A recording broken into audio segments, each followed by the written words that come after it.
Lesson number 3 from aka Charlie Sheen is that drugs and alcohol don't provide real happiness. It's never enough, as you're always going to be chasing the next high. And as you can see from Charlie's story, he wasn't able to stop. The high was never high enough. And he started experimenting with everything. So it started with just weed, then turned into cocaine and harder drugs with more deleterious consequences until the whole thing became out of control.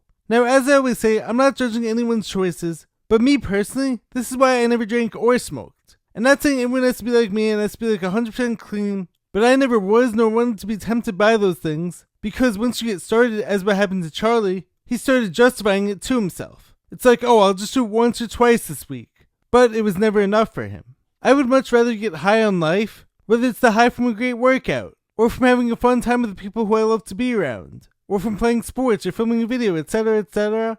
There are so many other ways to have fun, as I've spoken about extensively in some of my other videos, that can be clean and genuine and don't have to involve drugs and alcohol. They aren't a necessary part of quote-unquote growing up in spite of how our society portrays them. Plus, addiction doesn't just hurt you, it also hurts the people around you.